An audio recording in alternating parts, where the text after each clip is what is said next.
하나님께서 오늘 우리에게 주실 말씀은 마태복음 8장 28절부터 34절의 말씀을 대독합니다. 또 예수께서 건너편 가다라 지방에 가심에 귀신 들린 자 둘이 무덤 사이에서 나와 예수를 만나니 저희는 심히 사나와 아무도 그 길로 지나갈 수 없을 만하더라. 이에 저희가 소리질러 가로되 하나님의 아들이여 우리와 당신과 무슨 상관이 있나이까? 때가 이르기 전에 우리를 괴롭게 하려고 여기 오셨나이까 하더니 마침 멀리서 많은 돼지떼가 먹고 있는지라. 귀신들이 예수께 간구하여 가로되 만일 우리를 쫓아내실진대 돼지떼에 들여보내소서 한데 저희더러 가라 하시니 귀신들이 나와서 돼지에게로 들어가는지라. 온 떼가 비탈로 내리달아 바다에 들어가서 물에서 몰사하거늘 치던 자들이 달아나 시내에 들어가 이 모든 일과 귀신 들린 자의 일을 고하니 온 시내가 예수를 만나려고 나가서 보고 그 지방에서 떠나시기를 간구하더라. 아멘. 아멘. 우리가 이 세상의 모든 역사는 하나님의 역사로 주관되어져 갑니다. 이 역사를 누가 만드시느냐? 하나님께서 이 역사를 만들어 가셔요. 이 역사를 누가 만들어 가셔요? 하나님께서 이 역사를 만들어 가시는데 이 역사를 어그러뜨리려고 하는 놈이 있는데 그 놈을 하나님의 원수 바로 마귀 역사입니다. 마귀라는 이놈은 하나님의 역사를 어그러뜨려서 하나님을 도전하는 녀석인데 아무리 하나님의 역사를 도전할지라도 하나님은 하나님이 계획하신 대로 그 역사를 만들어 가십니다. 이 하나님의 역사를 이제 크게 두 역사로 나눌 수 있는데 하나는 구약의 역사요, 하나는 신약의 역사다 이렇게 말해요. 이 구약의 역사와 이 신약의 역사의 차이는 뭐냐면 구약은 이제 신약의 역사의 그림자와 같습니다. 하나의 모형과도 같다. 다시 말하면 구약의 역사는 그림자요 모형과 같은 역사고 신약의 역사는 실제의 역사입니다. 실체의 역사예요. 자, 이 말이 무슨 말이냐면 자, 구약의 역사나 신약의 역사에서 집중되는 중심의 주제가 뭐냐면 예수 그리스도이십니다. 누구야? 예수 그리스도로. 구약의 역사든지 신약의 역사든지 그 중심축은 누구예요? 예수 그리스도다. 자, 구약도 예수 그리스도를 말하고 신약도 예수 그리스도를 말하고 구약도 예수 그리스도를 위해서 역사가 되고 신약도 예수 그리스도를 위해서 역사가 되는데 차이가 뭐냐면 이 구약의 역사는 그림자, 모형, 하나의 설계도면과 같은 거예요. 설계도면.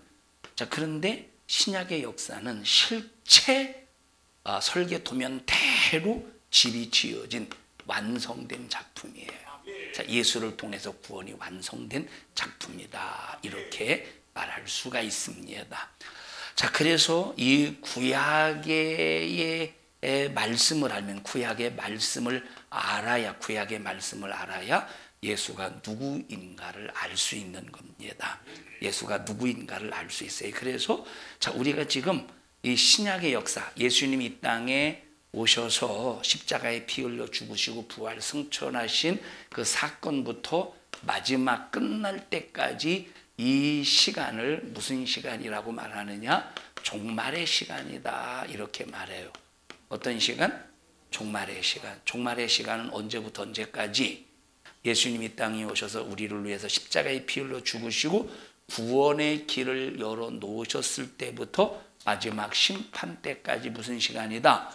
종말의 시간이다 이렇게 말합니다. 자, 그러면 지금 우리는 이 종말의 시간인데 마지막 이 심판 때를 끝날이다 이렇게 말해요. 마지막 날, 끝날 이렇게 말해. 자, 그러면 우리가 끝날에 살고 있어요? 종말의 시간에 살고 있어요? 종말의 시간에 살고 있어. 왜? 우리는 언제를 몰라. 끝날을 모르기 때문에. 우리는 끝날 모르잖아요. 하나님만 아셔. 끝날을 모르기 때문에 종말의 시간을 살고 있는데, 근데 성경을 보면 지금 끝날이 가까웠다 하는 것을 알 수 있습니다. 근데 우리는 어떤 시대를 살고 있어? 종말의 시간을 살고 있다 이 말이에요. 자, 그런데 이 구약 성경을 보면, 구약 성경에서 하나님께서 아브라함을 부르셔서 아브라함이라고 하는 한 인물을 부르셨는데, 이 아브라함은 하나님을 전혀 몰랐던 사람이에요. 하나님을 안 믿었던 사람, 하나님을 전혀 몰랐던 사람. 자, 이 아브라함이 처음에는 어디에서 살고 있었느냐? 갈대아 우르라고 하는 곳에서 살고 있었어요. 저 바벨론 지역. 그냥 갈대아 우르다. 그냥 바벨론 지역에 생각하시면 돼. 갈대아 우르에서 살다가 그 아버지와 함께 어디로 이사 오느냐? 하란 땅으로 이사 와요. 어디? 하란 땅으로 이사 옵니다. 하란 땅으로. 어느 날 이 아브라함이 하란에 있을 때 하나님께서 아브라함을 부르시는 거예요. 아브라함아, 너 본토 친척 아비 집을 떠나서 내가 일러줄 땅으로, 내가 지시할 땅으로 가. 이 하나님의 목소리 딱 한마디를 듣고 하란 땅에서 정착하고 살던 아브라함이 그 모든 것을 다 버리고 떠나는 거예요. 하나님을 믿고 있었을 때입니까? 안 믿고 있었을 때입니까? 안 믿고 있었을 때. 하나님이 누구인지를 모르는데 그런 상황 속에서 하나님이 직접적으로 눈에 보여서 아브라함에게 말씀하신 것이 아니라, 하나님은 눈에 보이지 않아. 그런데 뭐로만 말씀하시느냐? 말씀으로만 말씀하실 때 아브라함은 그것을 하나님의 말씀으로 믿고 하란 땅을 버리고 본토 친척 아비 집을 떠나서 하나님께서 일러주신 땅으로 가는데, 하나님께서 자, 아브라함이 하란 땅을 떠날 때 너 가나안으로 가, 가나안 땅으로 가, 이렇게 일러준 게 아니야. 그냥 지시할 땅으로 가.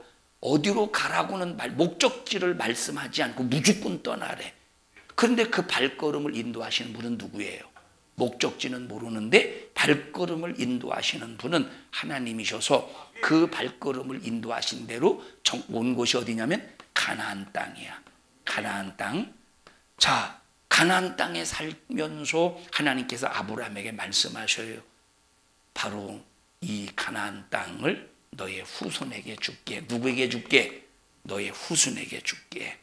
가나안 땅을 너의 후손에게 줄게. 왜냐하면 하나님께서 아브라함에게 하나님을 모를 때 너 본토 친척 아비 집을 떠나라고 할 때 그저 믿음을 그냥 다 포기하고 말씀에 순종하니까 하나님께서 이것을 아브라함의 믿음으로 보시고, 그 믿음을 크게 보시고 귀하게 보시고 하나님께서 아브라함에게 축복을 약속하셨는데, 복을 약속하셨는데 그 복 중에 하나가 뭐냐면 너 가나안 땅을 네 후손에게 줄게.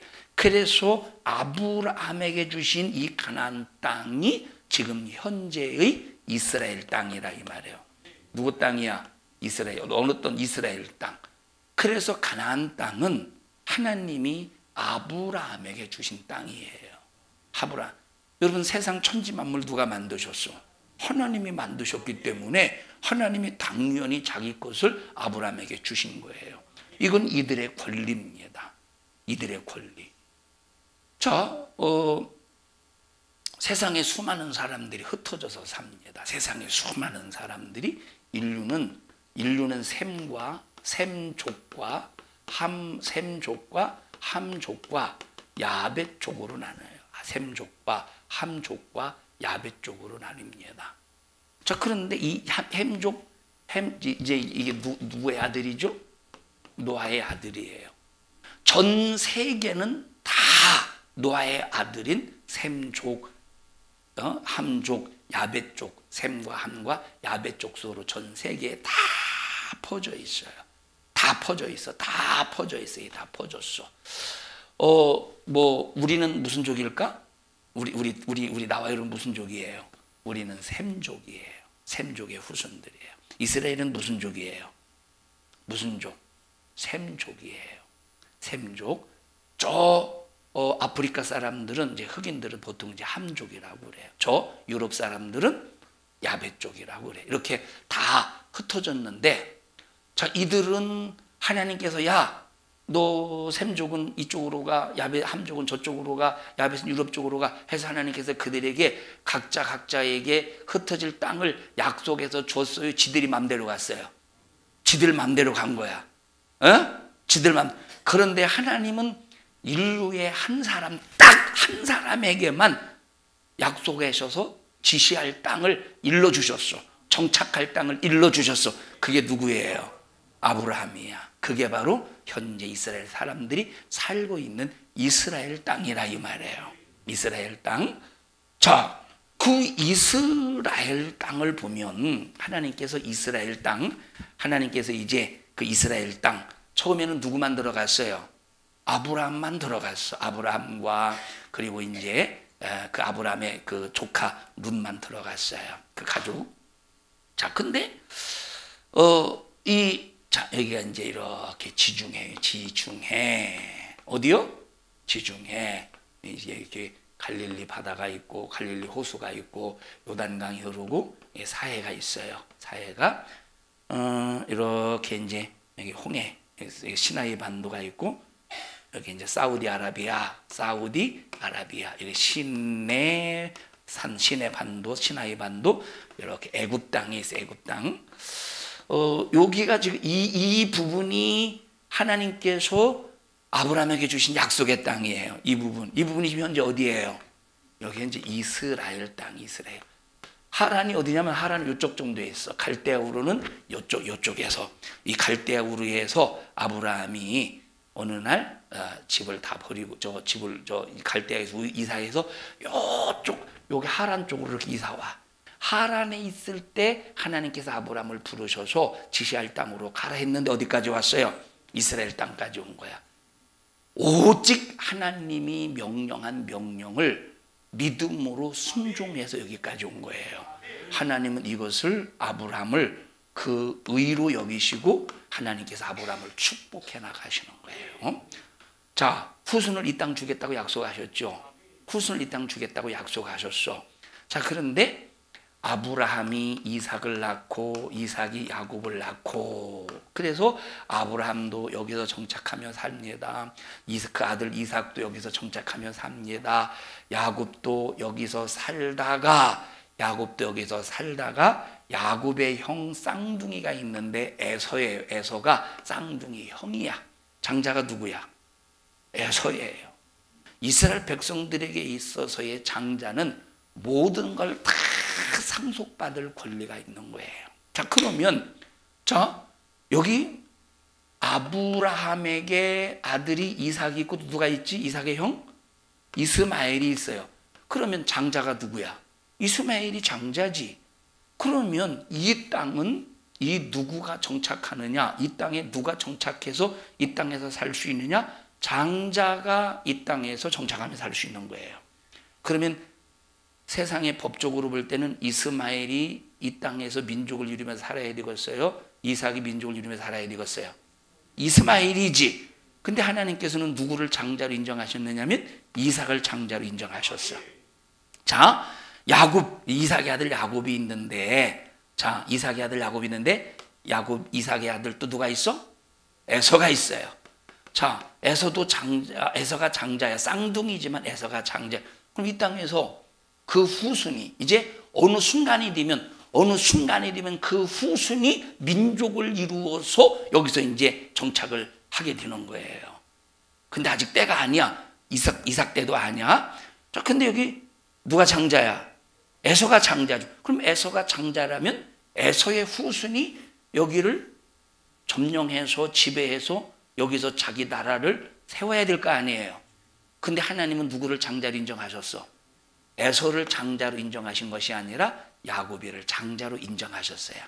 그래서 이삭의 아내가 있는데 그 이름이 리브가예요. 그래서 하나님께서 이삭에게 뭐라고 말씀하시냐면, 큰 자가 작은 자를 섬길 거야. 작은 자가 큰 자를 다스릴 거야. 이 말은 누가 장자라는 거예요? 하나님께서 야곱을 장자라고 그냥 처음부터 정하셨어. 에서가 먼저 태어났는데 장자는 야곱이라고 하나님께서 이미 정해주셨어요. 리브가는 이걸 계속 마음에 담고 있다가 자, 이스라엘의 풍습 중에 하나는 뭐냐면 아버지가 세상을 뜨기 전에 그 아들에게 안수해서 장자의 축복권을 줍니다. 장자로서의 축복권. 또 그래서 아브라함은 이스마엘에게 장자의 축복권의 안수를 한 것이 아니라 누구에게? 이삭에게. 그럼 이삭은 누구에게 줘야 돼, 안수를? 장자의 축복권에 대한 안수를 야곱에게 줘야 되는데 이삭은 하나님이 말씀하신 걸 까맣게 잊어버리고 있었어.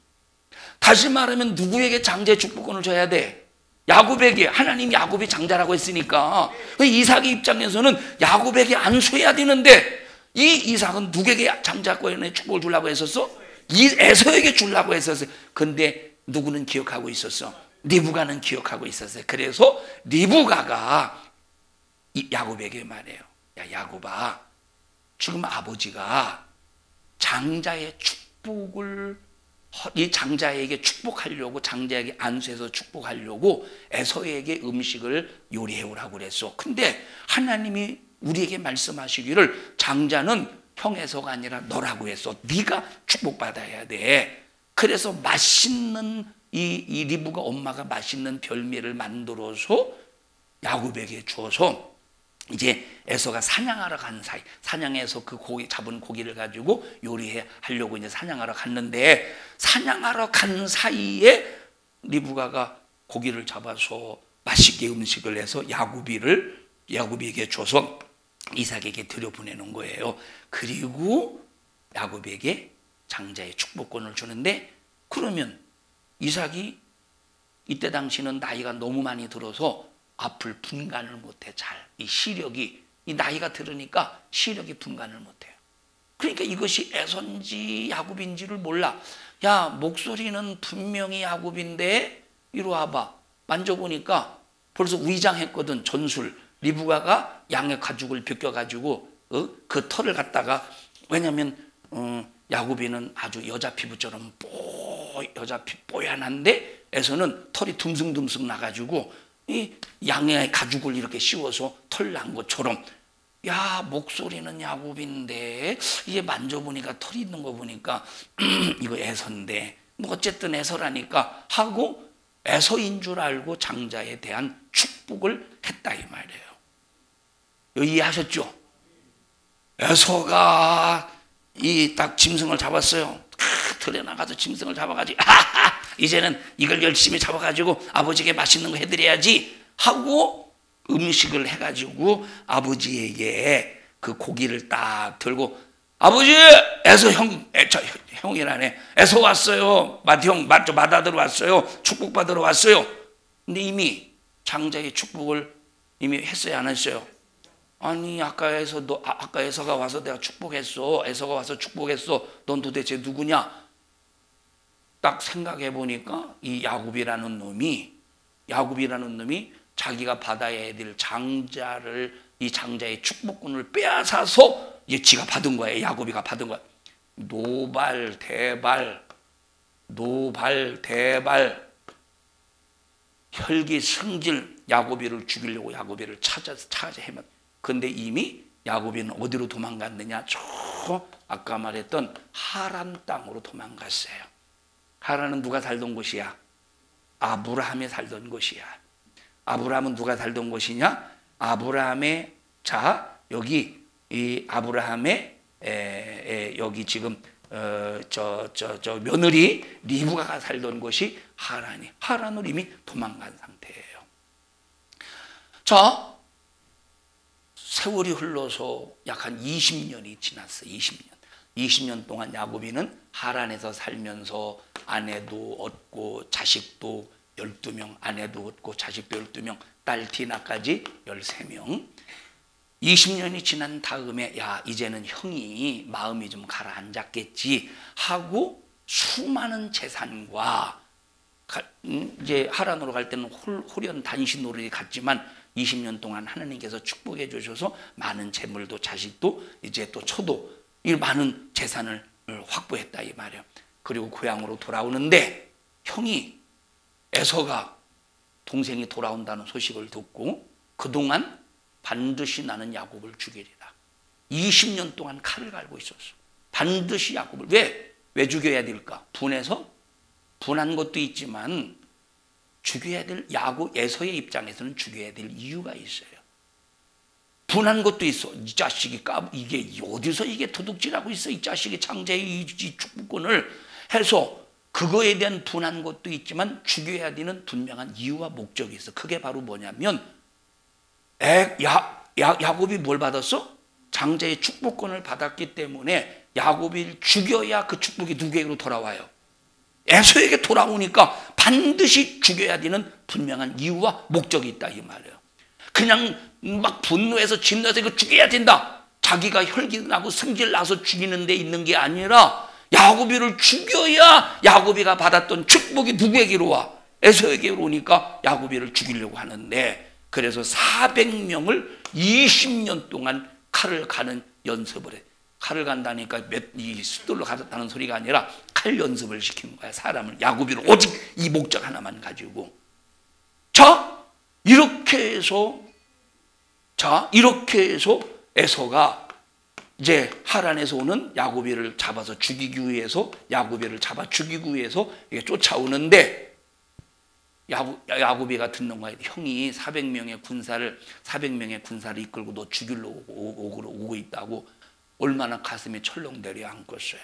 그래서 야복강이라는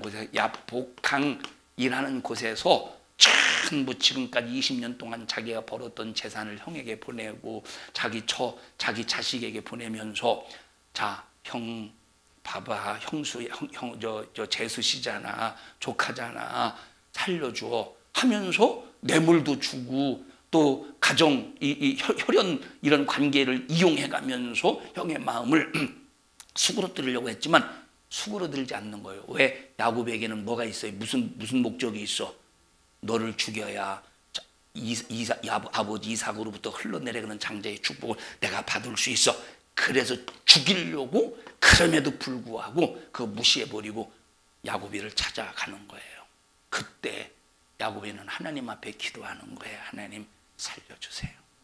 살려주세요. 그때 천사가 내려와서 씨름합니다. 씨름해요. 천사가 올라가려는 거 야곱이가 딱 잡고 놔두질 않으니까 천사가 야곱이의 환도뼈, 허리뼈, 엉덩이뼈 딱 쳐서 위골이 됩니다. 기도가 다 끝난 다음에 걸어오는데 허리뼈가 위골이 되었으니 쩔뚝거리겠어? 멀쩡하겠어? 질질 발을 끌고는 그 모습을 보고 에서가 측은한 마음이 드는 거예요. 그래서 껴안고 죽이려고 했던 모든 마음이 다 녹아져 내리는 거예요. 그리고 이제 거기서 이제 막 부둥켜 막 형제지간에 상봉합니다. 아우야, 형 하면서 막 미안해, 괜찮어. 거기서 막 눈물 흘리면서 상봉을 하고 상봉이 끝난 다음에 에서는 자기가 살던 에돔 지역으로 가는 거예요. 에돔 지역. 여기가 에돔 지역, 이스라엘이고 애굽이면 이쪽 에돔 지역으로 이렇게 오는 거예요. 에돔 지역으로. 자, 야곱이는 이게 이쪽으로 다 야곱은 세겜 쪽으로 빠져. 세겜 쪽. 거기서 이제 디나가 강간당하는 무서운 수치를 당해요. 자, 그렇게 해서 야곱이와 그 가족들이 이제 어디로 왔어? 이제 하나님께서 아브라함에게 약속한 너의 그 장자의 대를 이어간 사람들이 여기서 살 거야, 가나안 땅에서 살 거야 하고 약속한 이 땅으로 누가 왔어? 야곱이가 왔다 이 말이에요. 이해하셔요? 이제 야곱이가 와서 이제 여기서 이제 살다가 보니까 이 가나안 땅에 뭐가 들었대? 가나안 땅뿐만 아니라 이 수많은 이 주변 지역에 어떤 일이 벌어지느냐? 흉년이 벌어지는 거예요. 흉년. 몇 년 동안? 7년 동안 흉년이 벌어지는 거예요. 자, 근데 7년 동안 흉년이 벌어지면서 그 전에 어떤 일이 있었느냐? 야곱의 12아들 중에서 요셉이라는 아들, 야곱의 12아들 중에 요셉이라는 이 아들이 야곱이의 그 아들끼리 요셉이를 얼마나 미워했는지 몰라. 왜냐? 야곱이가 요셉만 편애하거든. 요셉만 사랑하고 요셉만 아끼고 요셉만 막 품에서 막 지켜주고 요셉 편만 들어주고 요셉에게만 좋은 옷을 입혀주고, 그러니까 나머지 형들은 전부 요셉을 시기 질투해서 요셉을 어디다 파느냐? 자, 구덩이에 빠뜨려, 요셉을 구덩이에 빠뜨려서 지나가는 이스마엘 상인에게 팔아버리니까 그 이스마엘 상인이 이 요셉이를 어디다가 팔았어요? 애굽의 그때 당시에 군대 장관, 오늘날로 말하면 국방부 장관 같은, 오늘날로 말하면 국방부 장관은 보디발에, 애굽의 국방부 장관이었던 보디발에게 파는 거예요. 그 보디발의 집에서 이제 국방부 장관 맞나? 그 보디발의 집에서 열심히 종처럼 일하다가 보니까, 신임을 받다가 보니까 보디발의 아내가 너무 매력적인 거야. 보디발의 아내가 요셉이를 보니까 너무 매력적인 거야. 너무 매력적인 거야. 그래서 막 요셉이 앞에서 꼬랑지를 흔들고 그저 그냥 막 요염하게 막 욕을 하지만 하나님의 사람이었다 이 말이에요. 하나님의 사람이었기 때문에 유혹을 받지 않으니까 보디발의 아내가 요셉이를 함정에 빠뜨려서 자기 남편에게 요셉이가 자기를 범하려고 했다고 하는 누명을 씌워서 요셉이가 보디발의 이 집에 감옥에 갇히게 됩니다. 자, 감옥에 갇히다가 이런 삶을 감옥에서 이제 생활하다가 보니까 어느 날 애굽 왕, 그 왕의 이름이 바로라고 그래요. 바로. 이 바로라는 말은 사람의 이름이 바로가 아니라, 바로라는 말은, 자, 예를 들어 보십시다. 가나안 땅의 왕을 지칭하는 이름은 아비멜렉이라고 그래요. 아비멜렉. 이 애굽에서 왕을 뭐라고 말해요? 우리나라에서 왕을 뭐라고 그래요? 상감이라고 그래요. 상감이라고 하나? 맞잖아요. 상감이라고 그러죠.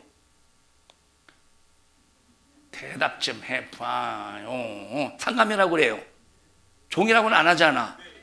자, 바로는 사람의 개인적인 이름이 아니라 왕을 지칭하는 이름이에요. 자, 근데 이 바로 왕 밑에서 신하가 있는데, 신하 둘이 있어요. 떡을 굽는 사람과 떡을 맡은 관원장과 이제 술 맡은 관원장이 있어요. 이게 바로 뭐냐면, 옛날에는 그 왕들이 독사를 당할 경우가 있으니까, 그래서 항상 왕이 먼저 술을 마시기 전에 이 술 맡은 관원장이 먼저 마셔보고, 괜찮습니다. 그러면 왕이 먹을 수 있는, 술 맡은 관원장과 떡 맡은 관원장이 이제 여기 보디발의 그 감옥에 갇히게 돼요. 자, 그러니까 지금 여기 이 감옥에 누가 있어? 첫째, 요셉이 있고, 그 다음에 누가 있어? 바로의 신하인 첫째, 자, 두 번째, 떡 맡은 관원장, 술 맡은 관원장이 있다 이 말이에요. 근데 어느 날 꿈을 꾸는 거야. 떡 맡은 관원장, 술 맡은 관원장이 똑같이 꿈을 꾸는데, 자, 하나는 떡 맡은 관원장은 새가 와서 머리를 이렇게 떡을 쪼아 먹는 꿈. 자, 그것을 해몽을 해주는 거야. 누가? 요셉이가 해몽을 해줘요. 한 사람은 처형을 당할 것이고 한 사람은 복권이 될 것이다. 해몽을 해주는 그대로 이루어졌다. 해몽을 해준 그대로 이루어졌다 이 말이에요. 그래서 이제 바로에게 바로 이제 신하로서 복권을 당한 그 신하가 이제 이렇게 이제 왕궁으로 돌아갈 때 요셉이가 제발 바로 왕에게 가시면 내가 지금 억울한 누명을 써서 내가 옥살이를 하고 있다는 거에 대해서 바로 왕에게 꼭 말씀을 드려주세요 하고 부탁을 했는데, 이 신하가 기억해서 못했어요. 까맣게 잊어버리고 전혀 기억을 못하는 거야. 그래 여전히 요셉이는 보디발의 감옥에서 옥생활하고 있었다 이 말이에요. 그러다가 어느 날 바로가 꿈을 꾸게 됩니다. 꿈의 내용인즉슨, 자 꿈의 내용인즉슨 이제 막 큰 막 소가 막 살찐 송아지가 나중에 막 비리비리한 소를 막 삼킨다. 뭐 7마리 소가 막 이런 꿈들, 이런 꿈을 꿀 때 바로가 그 꿈의 내용을 막 해석하고 싶어서 궁금해서 막 난리가 납니다. 그래서 수많은 이 점쟁이들을, 애굽에 있는 점쟁이들을 불러다가 꿈 좀 해몽해봐 해도 아무도 해몽하는 사람이 없어. 그런데 그때 감옥에 갇혔던 신하 중 하나가, 살았던 신하 중 하나가 뭘 기억하는 거야? 요셉이가 꿈 해몽했던 걸 기억한다 이 말이에요. 왜? 그 꿈 해몽은 하나님이 해석하게 하신 거니까. 그래서 바로에게 말해서 요셉이를 불러들여서 꿈 해석을 하게 했더니 그 해석인즉슨 왕이요 앞으로 7년 동안 풍년 들 겁니다. 풍년. 그런데 풍년이 든 다음에 7년 동안은 흉년이 될 겁니다. 가뭄이 일어날 겁니다. 그래서 그때 바로가 요셉이에게 전국을 다스릴 수 있는 권한을 주는데 그 권한이 뭐예요? 총리라고 하는 권한이에요. 무슨 권한이야? 총리라는 권한. 과거에는 보디발의 밑에서 종노릇 했지, 이제 직급이 누가 높아?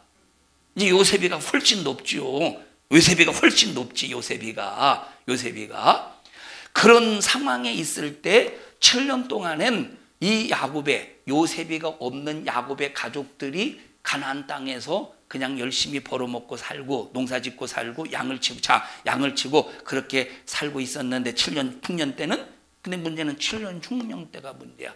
먹을 것이 다 떨어졌어요. 그런데 소문이 있어. 어디에는 먹을 것이 있대?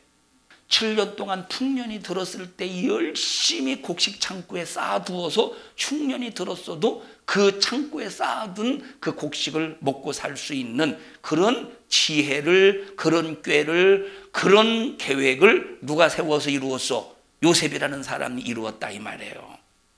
이런 상황에 있을 때 흉년 속에 고통을 당하고 있는 그런 상황 속에서 소문이 들리기를 애굽에 가면 먹을 것이 있다더라.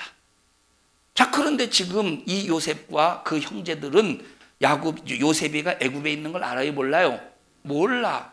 그냥 미디안 상인에게 팔려가지고 이스마엘 상인에게 팔려서 그냥 어디에서 그냥 죽었든지 그냥 종노릇 하고 있겠지, 그냥 이 생각만 하고 있는 상황 속에서 어쨌든 야곱이가 자기 아들을 보내요. 야, 애굽에서 좀 먹을 것 좀 사와라.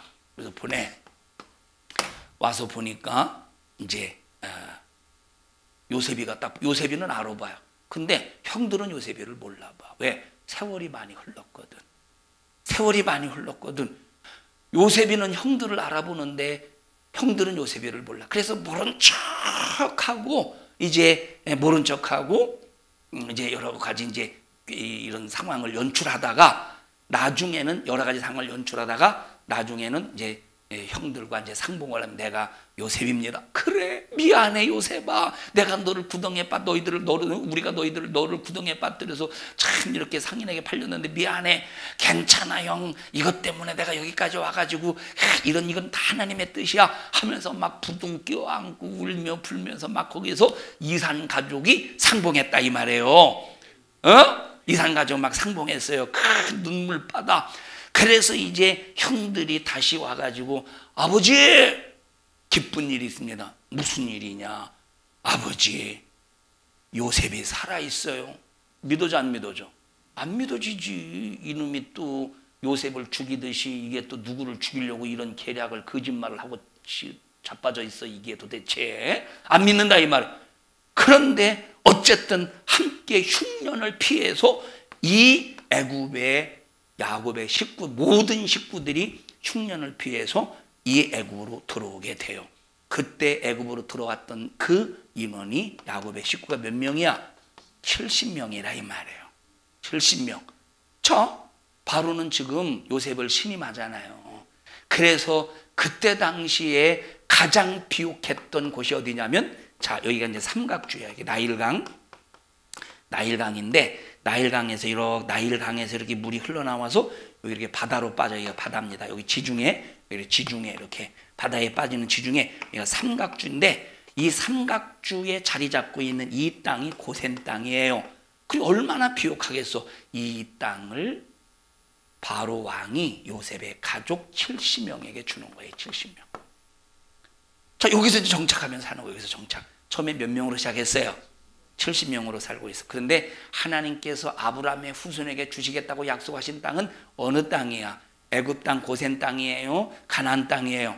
가나안 땅이야. 자, 여기서 1년을 살아, 10년을 살아, 20년을 살아, 50년을 살다 보니까 요셉이를 알았던 바로왕이 죽어, 다음 바로왕이 등극해, 그 바로왕도 죽어, 다음 바로왕이 등극해, 그 왕도 죽어. 그러다가 보니까 점점점 요셉이가 누군가에 대해서 애굽에서 왕들이 잊혀지고 있을 때 이 이스라엘 백성들은 처음에는 호강하며 살았지만 나중에는 뭐가 되느냐? 종 식민지가 되더라 이 말이에요. 이것들이 남의 민족이 다른 민족이, 남의 민족이 우리나라에 와서 저렇게 번성하네 이것들이. 그러면서 이 이스라엘 사람들을 노예로 삼으면서 아들만 낳으면 싹 다 죽이게 만들었어요. 이 바로왕이. 이런 고통 속에서 있을 때 하나님께서 누구를 이 땅에 보내시느냐? 모세를 보내요. 모세라는 사람. 모세야, 내가 너를 고통받고 있는 이스라엘 사람들에게 보내겠노라. 자, 그러면 여기서 이스라엘이라는 말이 무슨 말이냐면, 여기 지금 여기 지금 어떤 가족이 고센 땅에 들어갔지? 어떤 가족이? 야곱의 아들들, 야곱과 그 아들들, 그 손주들, 그 전부에서 이 고센 땅에 들어갔다고 그랬죠. 야곱에게 하나님께서 다른 이름을 주셨어요. 야곱이라는 이름 말고 다른 이름을 주셨는데, 그 야곱이라는 이름 말고 다른 이름을 하나님이 주셨는데, 그 이름이 어떤 이름이냐면 이스라엘이라는 이름이에요. 그래서 야곱이는 아버지가 지어준 이름이요, 이스라엘은 하나님이 지어주신 야곱의 이름이라 이 말이에요. 자, 그러니까 이 이스라엘이라는 이름은 야곱의 이름이다. 그러니까 여기 지금 처음에는 요셉의 가족이 살았지만 점점 사람들이 늘어나고 수가 늘어나고 그러면서 세월이 몇 년 흘렀느냐? 약 한 430년 정도 흘렀을 때 이 이스라엘 백성들에게 큰 고통 가운데 하나님이 누구를 보내주셨다고? 모세를 보내주셨어요. 그래서 이 430년 후에 이 민족을 요셉 민족이다 이렇게 말하지 않고 누구라고 해? 하나님께서 야곱에게 다른 이름을 붙여주신 이스라엘 나라, 이스라엘 민족이다 이렇게 말하는 거예요. 그래서 이스라엘 민족은 야곱의 12아들의 이름을 따서, 야곱의 12아들 이름 중에 큰아들이 루벤, 죽시몬, 유다, 레위 이런 쭉 이름을 따. 그 야곱의 이름, 야곱의 아들의 이름을 따서 루벤 지파. 오늘날로 말하면, 자, 예를 들어서 내가 고시 왕이라고 합시다. 고시 왕이라고 해보세요. 고시 왕이 있는데 내가 고시야, 내가 왕이야. 그런데 내가 왕인데 내 아들이 한 명도 없지만 10명이라고 해보십시다. 예? 고시 왕인데 10명이라고. 갑아들, 을아들, 병아들, 정아들 쭉 있다고 해보셔요. 그러면 내 아들을 뭘로 삼느냐? 족장으로 하면서 갑족장, 을족장, 병족장, 정족장 이런 식으로 해서 고시 왕의 나라의 구성원을 하듯이 이스라엘이라는 나라의 그 구성원을 그 족장 형식으로 지파 형식으로 조직화시켰다 이 말이에요, 하나님께서. 그래서 이렇게 이스라엘이라는 나라는 총 몇 지파로 조직화가 됐느냐? 12지파로 조직화가 된 거예요. 이해하셨어요? 12지파로 이제 조직화가 된 12지파로 조직화가. 자, 그런데 이렇게 고통을 당하고 있을 때 하나님께서 모세를 보내주셔서 이제는 애굽에서 끄집어 내가지고 이스라엘이라는 그 나라, 처음에는 가족 가족의 개념 속에서 고센 땅에 들어갔지만 430년이 지나고 난 다음에는 어떤 개념이 되었어요? 인구가 많이 늘어났으니까 나라의 개념으로 성장했다 이 말이에요. 장정만 헤아렸을 때 60만 명이니까, 그러니까 한 가정에 4명만 잡아도 최소한 4명만 되겠습니까? 얼마나 이스라엘 백성들이 번식력이 강했는지. 한 가정에 10명만 잡아도 부족함이 없다 이 말이에요. 근데 4명만 잡아도 자, 한 200만 명, 300만 명 정도 되는 거야. 그러니까 이 430년이 지났을 때는 처음에는 가족 개념이었지만 430년 후에는 나라 개념이에요. 근데 하나님이 아브라함에게 네 후손을 어디다 준다고? 어떤 땅을 준다고? 가나안 땅. 그래서 나라로, 하나님께서 나라로 만드신 다음에, 이스라엘 나라를 어디다 옮기셔요? 여기 가나안 땅에 그대로 옮기시는 거예요. 어디로 옮기셔? 가나안 땅에 그대로 옮기시는 거예요. 자, 가나안 땅으로 옮기셨어. 가나안 땅으로. 어디로 옮기셨어? 가나안 땅. 다시 한번 다 지읍시다. 어디로 옮기셨어요? 가나안 땅으로 옮기셨어. 어디로 옮기셨어요? 가나안 땅으로 옮기셨어요. 어디로 옮기셨어요? 가나안 땅으로 옮기셨어요. 여기 이제 가나안 땅으로, 갈릴리, 호수, 갈릴리, 여기 이제 사해. 자 보십시다. 이제 하나님께서 주신 가나안 땅이야. 자, 애굽에서 출발해서 광야에서 40년 동안 지낸, 애굽에서 이제 모세를 통해서 건져내셨잖아요. 건져내서 이제 광야, 아까 시내산, 여기 이제 시나이 반도가 광야입니다. 사람이 살 수 없는 곳에서 하나님 메뉴로 40년 동안 살다가 이제 어디까지 왔느냐? 여기가 지금 요단강인데, 여기가 모압 평지야. 모압 평지. 모압이라는 곳은 나라 이름이에요. 모압은 나라 이름이에요. 자, 근데 이제 여기 모압 평지까지 왔어요. 이제는 이스라엘 백성들이 지금 모압 평지에 주둔해 있으면서 그런데 하나님께서 여기를 주겠다고 하셨지만 400년 동안 애굽살이 하면서 여기 한 사람도 안 살고 있었겠어요?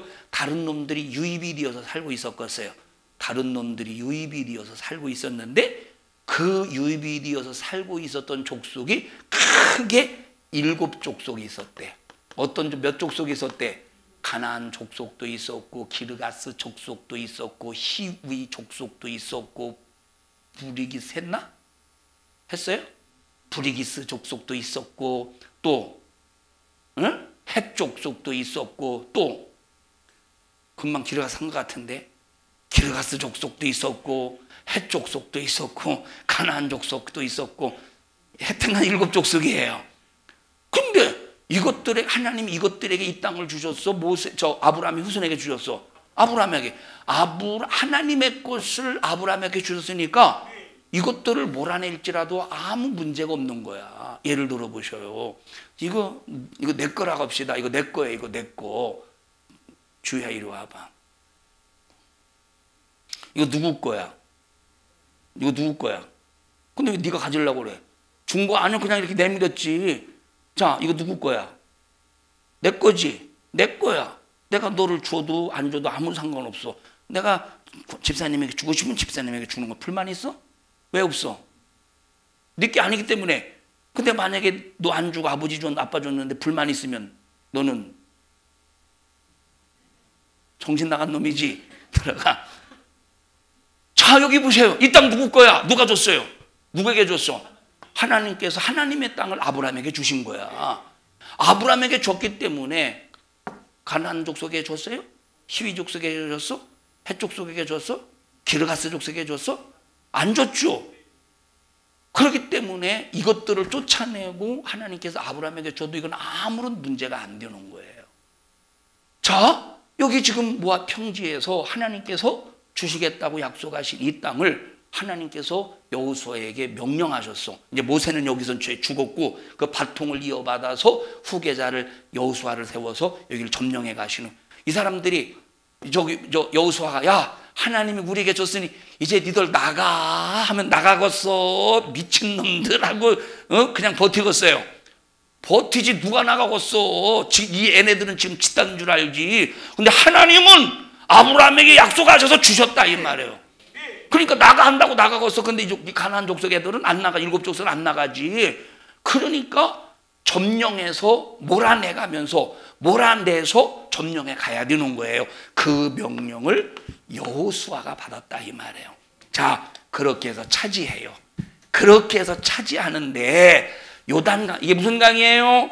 요단강이야. 그렇게 해서 차지하는데 요단강을 기준으로 해서 이쪽은 동쪽입니다. 이쪽은 어디겠어? 이쪽이 동쪽이면 이쪽이 어디 쪽이에요? 북쪽이지? 서쪽이에요. 자, 이 동쪽에는 세 개의 지파가 분배를 받아요. 세 개의 지파가 분배받아. 아까 몇 개 지파가 있다고 그랬어요?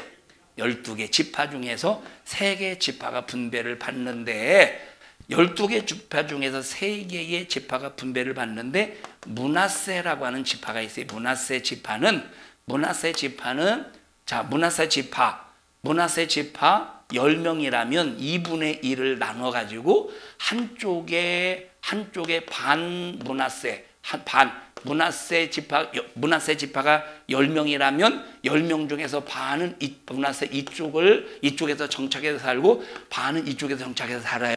자, 그래서 여기서 두 지파 반이 동쪽에서 살고 여기서는 몇 지파가 사는 거야? 몇 지파가 사는 거예요? 몇 지파 사는 거예요? 10지파에다가 2분의 1 아니지 9지파에다 2분의 1인가? 9지파 2분의 1이지? 아니 참 이렇게 머리가 나쁜 사람끼리 산성중학에서 신앙생활은 너무 다행이네. 똑똑한 사람이 있었으면 벌써 여기 이거 저렇게 계산도 못하고 막 그럴 텐데 머리 나쁘죠? 감사합니다. 9개 맞죠? 9개 지파 맞죠? 19, 11, 12 맞아요. 자, 그런데 지금 여러분에게 왜 이렇게 장황한 얘기를 하느냐면 만약에 여러분들이 구약 성경을 알면 지금까지 한 얘기를 다 딱 하지 않고 이 한마디만 딱 하고 설교를 시작할 수 있는데 성경을 모르기 때문에 여기까지 설명한 거예요. 오늘 설명하려는 이것 때문에. 근데 이해 되셨어요?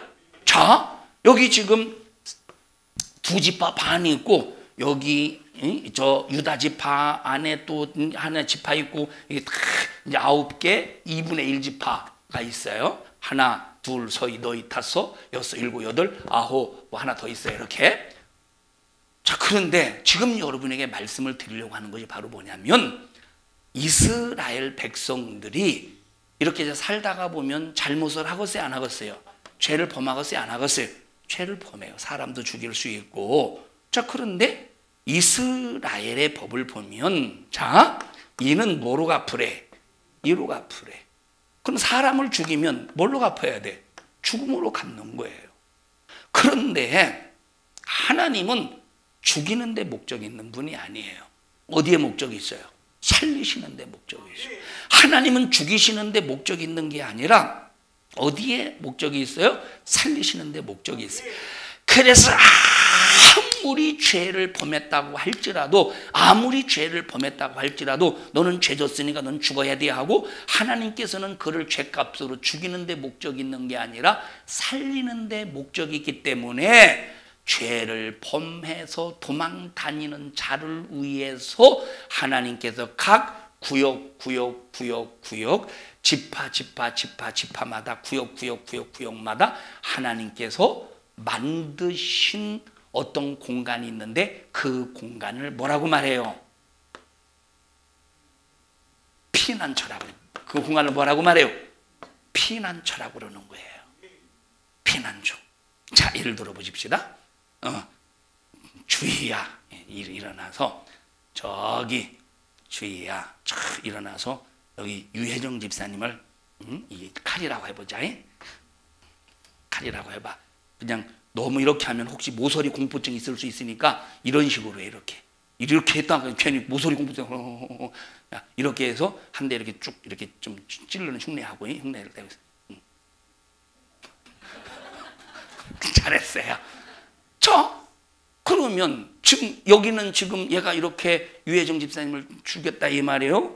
그러면 얘는 어떤 처리를 당해야지? 얘는 사람을 죽였으니까 반드시 죽음으로 죽음을 갚아야 돼요. 그런데 얘가 살고 싶어. 넌 거기 있으면 죽어. 거기 있으면 죽어. 이제 이거는 이거 뭐라고 그러지? 이걸 뭐라고 그러지? 이제 증거물은 얘가 이 누명을 증거물에 다 치웠어. 그럼 얘가 얼른 어디로 여기가 어디냐면 이제 어느 지파의 피난처라고 해봅시다. 그 지파 그 지역에서 내가 살인을 저질렀으면 그 지역의 피난처에 들어오면 되는 거야. 자, 근데 이제 유해정 집사님의 남편인 정종성 왜 웃지? 정종성 집사님이 내가 이게 지금 내 아내를 죽여서 이제는 누가 밥 해주는 거야 도대체? 이제는 누가 빨래 해주는 거야? 사랑해서 안타까워서 이게 하는 게 아니라 밥 해줄 사람 빨래 해줄 사람이 없어서 너희 죽이려고 찾아왔는데 죽일 수 있어요 없어요? 죽일 수가 없다 이 말이에요. 들어가. 이것이 바로 뭐예요? 피난처야. 다시 말하면 죄를 범해서 멸망하고 죄를 범해서 죽을 수밖에 없는 심판을 받아야 되지만 하나님께서 어떻게 해주신대?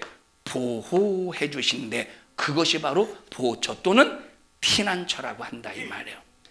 자, 그래서 구약 시대에는 어느 지파의 지역이든지 전부 죄인을 위하여 만들어진 곳이 어디예요? 피난처, 보호처라는 곳이에요. 그런데 자, 그러면 지금 보십시다. 이 시대는 언제 시대라고 그랬어? 아까 처음에 이 시대는 어느 시대예요? 구약 시대야. 그럼 구약 시대는 아까 뭐라고 그래? 실체라고 그랬어요? 그림자 모형이라고 그랬어요? 그림자 모형이야. 근데 지금은 어떤 시대예요? 신약 시대야. 자, 구약 시대는 그림자요 모형이지만 신약 시대는 어떤 시대야? 실체의 시대야. 실체의 시대예요. 그러면 자, 구약 성경도 신약 성경도 누구를 중심으로 역사가 만들어져? 예수 그리스도가 중심으로 역사가 만들어지는 거예요. 자, 모든 인간은 이 구약시대, 만약에 내가 구약시대에서 산다면 모든 인간은 어디서 살아야 될, 어디로 피해야 될 이 죄인들이냐? 피난처에 피해야 될 죄인들입니다. 누구든지 다 피난처에서 살아야 돼. 누구든지 다 보호처에서 살아야 돼. 왜? 누구든지 다 죄인이기 때문에. 자, 그런데 만약에 이 피난처에서 이 피난처라고 한다면 피난처에서 벗어났어. 그러면 얼마든지 죽일 수 있어요. 얼마든지 죄값을 물을 수 있어. 그런데 피난처만 있으면 죄값을 물을 수가 없는 거예요. 그러면 과거에는 피난처가 각 지파별로 그 어떤 하나님이 정하신 그 공간이 피난처였지만 그럼 오늘날의 피난처는 누구겠어요? 예수 그리스도가 우리의 피난처라는 거예요. 우리의 피난처는 누구예요? 예수 그리스도가 우리의 피난처라는 거예요. 우리의 피난처는 누구예요? 예수 그리스도가 우리의 피난처라 이 말이에요.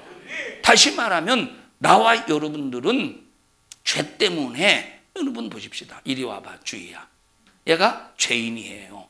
인류를 대표하는 죄인이라고 해보십시다. 그러면 자, 얘는 죄를 저질렀기 때문에 반드시 얘는 죽음으로 생을 마감해야 돼. 그리고 지옥에서 영원한 사망으로 지옥에서 고통당해야 돼. 근데 그럼 누가 죽이는 거야? 마귀가 죽인다고 하지. 누가 죽이는 거예요? 마귀가 죄값으로 얘를 얼마든지 죽일 수 있지만 얘가 예수라고 하는 피난처 안으로 딱 들어왔어. 그러면 내가 마귀라는 녀석이 얘를 끄집어낼 수 있어요 없어요? 절대 못 끄집어내. 예수라는 피난처 안에 꼭 숨어 있으면 자, 넌 예수라는 피난처야 해? 나는 예수라 밖에 있는 마귀야. 해봐. 해봐. 아무리 마귀가 내가 예수라는 피난처 안에 있어요. 피난처 안에 있는데 마귀가 밖에 있어. 아무리 마귀를 놀려도 마귀는 이것이 그냥 할 수 있어 없어? 못하는 거야. 그래서 예수라는 피난처 안에 있는 자를 마귀가 바라볼 때는 억울하고 분해서 견딜 수가 없는 거예요. 우리 평생 어디에서 있어야 돼? 들어가. 예수라는, 야, 만약에 예수 밖으로 빠져나가면 이제 마귀가 그때 놀리는 거야, 걸리고. 어디에서 우리 보호받아야 돼? 예수라는 피난처, 예수라는 보호처에서 영원히 보호받아야 되는 거예요. 자, 그런데 신천지라는 놈, 신천지라는 집단을 보십시다. 신천지라는 집단. 신천지라는 집단은 뭐라고 말합니까? 자기 신천지 안으로 들어와야 신천지가 피난처라는 거야. 신천지가 보호처라는 거야. 미친놈들이지. 보호처는 어디예요? 피난처는 어디에? 예수 한 분밖에 없어요. 예수 한 분밖에 없어. 여러분, 그래서 여러분이 한번 딱 예수 믿기로 작정하고 예수라는 피난처, 예수라는 보호처 안에서 여러분들이 딱 서 있거든. 예수라는 피난처 안에서 딱 들어와 있거든. 절대 벗어나지 마세요. 이 피난처에서 벗어나는 순간에 만약에 유혜정 집사님을 만약에 죽인 가족이 정종성 집사님이 딱 기다리고 있다가 딱 낚아채서 뭐로 갚어? 이는 이로 갚는 거야. 그래서 끌고 와서 두세 증인을 인하여 돌로 쳐 죽일 수가 있다 이 말이에요. 두세 증인을 인하여 돌로 쳐 죽일 수 있어. 그런데 보호처 안에 있으면 아무리 두세 증인이 있어도 쳐 죽일 수가 없어. 그래서 예수는 우리의 피난처, 보호처야. 왜? 예수님이 이미 다 우리의 죄값을 해결해 주셨기 때문에. 여러분, 이게 얼마나 우리에게 큰 축복이냐 이 말이에요. 그런데 예수를 믿느니 안 믿느니, 이 말은 뭐예요? 보호처에서 내가 나간다느니 안 나간다니 그 얘기요. 이게 얼마나 큰 손해입니까? 이것이 얼마나 큰 손해예요 이게. 얼마나 큰 손해입니까 이것이. 우리 옆 사람도 손 꼭 잡으시고, 우리의 피난처는 예수입니다. 우리의 피난처는 누구예요? 예수예요. 예수. 또는 이 피난처 보호처에서 빠져나오는 순간 누가 기다리고 있어? 아가리를 딱 벌리고, 마귀가 아가리를 벌리고,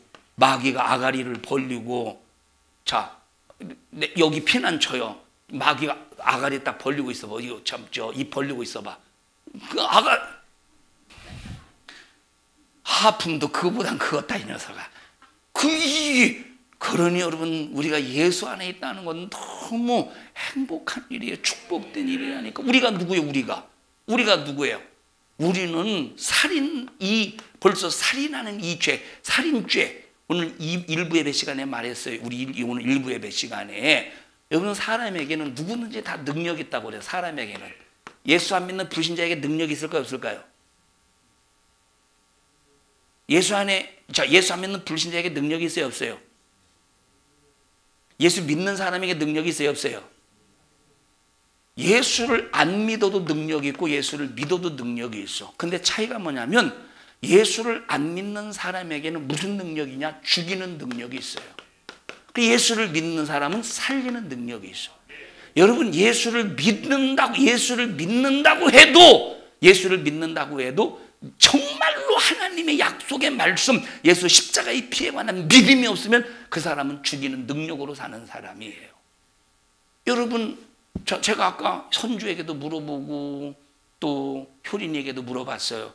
너는 어떻게 살리는 능력이 있느냐, 죽이는 능력이 있느냐라고 했더니 자기는 살리는 능력도 없고 죽이는 능력도 없다고 맞지? 그렇게 대답했지. 살리는 능력도 없고 죽이는 능력도 없다고 대답하더라. 그래서 내가 그랬어요. 아니요, 둘 중에 하나는 꼭 있어. 그러면 네가 살리는 능력이 없다면 너는 죽이는 능력이 있어, 이렇게 말했어요. 왜냐? 여러분 미워 해봤어요? 안 해봤어요? 죽이는 능력이에요. 승질 내봤어요? 안 내봤어요? 죽이는 능력이에요. 사람들 오해해봤어요? 안 해봤어요? 죽이는 능력이에요. 여러분, 다른 사람에게 다른 사람을 비방해봤어요? 안 해봤어요? 죽이는 능력이에요, 그거. 그러니까 죽이는 능력은 뭘로 나타나는 능력이라고 그랬어요? 유혜정 집사님, 죽이는 능력은 뭘로 나타난다고 그랬어요? 생각을 못했는데 이러면 생각했죠. 뭐였지? 인상을 딱 쓰고 뭐였지? 하다가 생각났어요. 그죠? 예, 죽이는 능력은 뭘로 나타나는 능력이에요? 본능으로. 그러니까 누구든지 다 모든 인간은 그 속에 죽이는 본능을 가지고 있다 이 말이에요. 미움, 시기, 질투, 다툼, 욕심, 오해, 이런 수많은 죽이는 본능. 그런데 살리는 능력은 오직 예수 안에 있는 사람이, 예수 안에서 예수로 보호받고 피난처 안에서 사는 사람이 예수 그리스도를 믿는 믿음을 통해서 어떤 능력을 나타내요? 살리는 능력을 나타내는 거예요. 그래서 우리 예수 믿는 사람은 말을 할지라도 행동을 하나하나 할지라도 본능 속에서 죽이는 사람이 되지 말고 믿음을 통해서 어떤 능력을 갖자? 살리는 능력을 가지려면 먼저 내 자신이 어디 안에 있어야 해야 돼? 피난처, 보호처 안에서, 예수라는 피난처, 예수라는 보호처 안에서 절대 빠져나가지 말자 이 말. 그래서 보세요. 여러분 신앙생활 누구 목사 때문에 합니까? 신앙생활 목사 때문에 해요. 신앙생활을 여러분 신앙생활은 절대 목사 때문에 하는 게 아니에요. 여러분 자신 때문에 신앙생활 하는 거지. 근데 어떤 사람은 목사 때문에 신앙생활 해주는 것처럼 착각하는 사람이 있다니까. 그전에 어느 시골교회 어떤 할머니 권사님이 새벽 예배 왜 이렇게 안 빠지고 다니냐고 물어봤더니 아이고 나라도 안 가면 목사님 비 오는 날 나라도 안 가면 목사님이 얼마나 섭섭하시고 얼마나 허전하시고 그래서 제가 목사님 위해서 갑니다. 큰 착각이에요. 신앙생활은 너 때문에 신앙생활 해야 되는 거예요. 근데 가장 어리석은 사람이 신앙생활 하네 안 하네 교회 나오네 안 나오네 이거 어디에서 빠져나갔다는 거야? 피난처에서 빠져나가갔다는 것이니 이게 얼마나 불행한 일이냐 이 말이에요. 여러분 여기 이 세상에 이 피난처입니다. 여기서 살만한 떳떳한 사람이 있어요? 여기서 살면서 마귀에게 안 당할 떳떳한 사람이 있어요? 한 사람도 없다니까. 우리는 여기에서 살아야 보호받는 거예요. 피난처 안에서 살아야 보호받는 거예요. 어떻게 김효정 집사님은 예수라는 피난처 보호처에 안에 안 살아도 막 세상에서 떳떳하게 마귀가 공격하지 못하도록 하는 그런 떳떳함 속에서 사실 수 있는 그런 의와 거룩함이 아직 질문이 끝나지도 않았는데 막 이러면 질문 그만, 야, 이 자식아 듣기 싫으니까 그만이요. 뭐 이거 같잖아요. 우리 이 세상에서 피난처 없이 살려고 자신 있는 사람이 어디 있어요? 한 사람도 없지. 응? 우리 여러분 예수 안에 산다는 건 정말로 축복된 일이에요. 얼마나 이게 축복된 일입니까? 하나님께서 한 번 아브라함에게 이 땅을 주시겠다고 약속하시더니 가나안 땅에 있든 어디에 있든 하나님께서는 기어 이곳으로 하나님께서 이스라엘 백성들을 올리시고 정리 다시 들어오게 하시고 거기서도 또 죄인들 인간들은 다 잘못한다는 걸 알고 있기 때문에 뭐까지 만들어 주셨어? 피난처까지 만들어 주셨어요. 여러분 예수라는 피난처 우리에게 주셨으니 이것은 구약시대의 그림자와 모형이 아니라 우리는 어디에서? 실제에서 보호받고 우리는 피난에서 보호받고 있으니 우리 예수로 승리합시다. 우리 옆 사람도 손 꼭 잡으시고 나의 피난처는 당신이 아니라 예수입니다. 또 당신이라고 하지 말고 사람이 아니라고 합시다. 우리의 피난처는 세상이 아니라 예수님입니다. 시작. 자, 시편 18편 읽어보십시다. 시편 18편 2절. 이제 우리 교회가 산성중앙교회라고 하는 이름을 갖게 된 그 성경 구절 중에 하나입니다. 시편 18편 2절.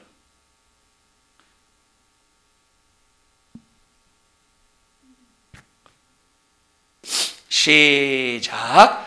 여호와는 나의 반석이시요 나의 요새시요 나를 건지시는 자이시요 나의 하나님이시요 나의 피할 바위시요 나의 방패시요 나의 구원의 뿌리시요 나의 산성이시로다. 아멘. 구약시대는 여호와라는 이름으로 일하셨어요. 지금은 예수라는 이름으로 일하시고 계셔요. 예수님은 우리의 피난처래. 예수님은 우리를 보호하시는 보호처래. 여러분 옆 사람도 손 꼭 잡으시고 예수라는 피난처 안에서 살고 있는 집사님, 권사님, 성도님 이야 축복받았습니다. 어쩌다 이런 횡재 만났나요? 시작.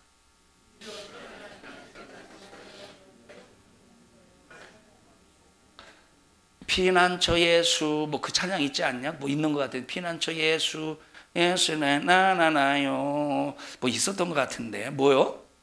뭐 있어? 찾았어? 응? 아니 그 나의 힘이 되신 영화 말고 이 따라라라. 머릿속에서 맴도는데 표현을 못 해가지고 속 터져 죽 먹고 싶다. 이제 자 다음에 불러요.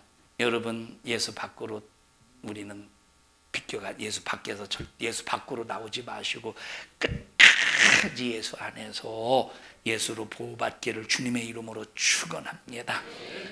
할렐루야. 예? 누가 그만 그랬는데 예? 승리하자 이 말이에요. 믿네 안 믿네 우린 이런 변덕들은 이런 정말로 변덕쟁이가 되지 말고 한 번 내가 예수 믿기로 작정했으면 끝까지 믿음을 지켜내자 이 말이에요. 합심해서 통성으로 기도할 때 주님 나 무슨 일이 있어도 예수라는 피난처 안에서 끝까지 믿음을 지켜내게 하여 주시옵소서. 우리 주여 세 번 부르시고 통성으로 기도합니다. 주여 주여 주여 나의 피난처 되신 예수님 감사합니다. 이 세상에서 우리가 피할 곳이 없습니다. 예수밖에 없습니다. 평생 예수가 나의 보호처 피난처 되심을 믿사오니 우리는 무슨 일이 있어도 예수 떠나지 않게 하시고 예수 안에서 승리의 믿음을 가질 수 있게 하여 주시옵소서. 나사렛 예수님의 이름으로 엄민 너를 꾸짖고 명령하노니 너는 즉시 우리 교회와 성도들에게서 예수 이름으로 명령하노니 떠나갈지어다. 질병도 저주도 염려 근심 걱정도 떠나갈지어다. 떠나갈지어다. 떠나갈지어다. 떠나갈지어다. 떠나갈지어다. 오늘 이 종을 말씀 전하는 일에 사용하심을 감사합니다. 영광 받으시옵소서. 예수님 이름으로 기도하옵나이다. 아멘. 하나님 앞에 박수로 영광 올려드립니다. 주님 감사합니다. 영광 받으시옵소서. 영광 받으시옵소서.